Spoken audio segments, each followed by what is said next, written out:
Brace yourself. Senator Rand Paul predicting something really big and ugly is going to happen. What is he talking about? We spoke to Senator Rand Paul a short time ago. Senator, nice to see you, sir. Good to be with you. Have you heard Senator Harry Reid or any other Democratic senator suggest any cuts? No, and that's the real problem. I hear all these Republicans saying, oh, we're going to raise taxes now, we're going to go back on our pledge, but I haven't heard any concrete proposals for cutting. I also don't think we ought to have to trade tax increases for someone to address entitlements. We're all Americans. The entitlement programs are broken. Why don't we just fix them instead of saying, no, we have to give you a tax increase in order for you to think about fixing the entitlements? Doesn't make any sense to me. So what's going to happen? I think there'll be something really big, some enormous, ugly bill with a lot of stuff in it, including raising the debt ceiling by a couple $1 trillion. They'll squish it all into one bill, and sometime before Christmas they'll pass it.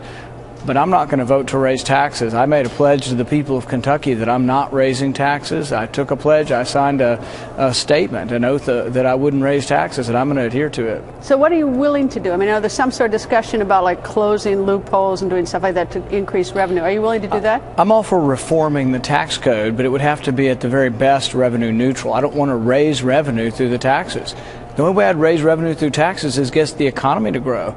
You don't have to raise rates or even close loopholes. If your economy was growing, you know, when the economy was growing for 4 years after the Bush tax cuts, we had plenty of revenue. Revenue went down when the recession came. The reason we have a lack of revenue in Washington is too much spending and no economic growth. So we don't have economic growth. If the economy were growing at 4% right now, we'd have plenty of revenue. But you don't get the economy to grow by raising taxes. That's what they want to do now, and I think it's absolutely the wrong thing to do. Why do you think it certainly appears this way to the American people that the president, the leadership in the House and the Senate can't seem to sort of sit down and work together? I mean, it is now December. We knew about this problem with the fiscal cliff since last July, August of 2011, and here we are on the eve of going off the cliff. I think part of the problem is, I still disagree with the fundamentals of what people are calling the fiscal cliff. Is the fiscal cliff cutting spending, the sequester? Well, I think cutting spending is a good idea, so I don't think that's a bad idea at all, and I don't think it will lead to economic harm to cut spending. That's what we should be doing. The other half of the fiscal cliff is that taxes will go up. Well, I don't want taxes to go up, so why would I want them to go up on only half of the nation's income? If you raise taxes on the top 1%, that's 50% of the nation's income. If you don't think raising taxes in a recession is a good idea, why would it be a good idea to raise them on anyone?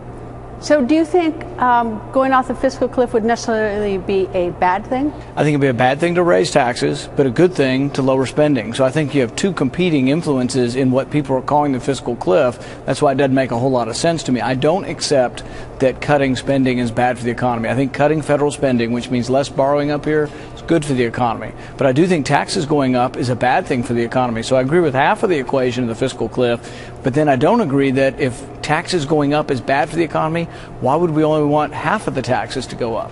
Well, that's sort of a little bit like the reverse of the Democrats. I think Senator Harry Reid thinks it's a good thing that taxes go up. He thinks it's a bad thing that spending would go.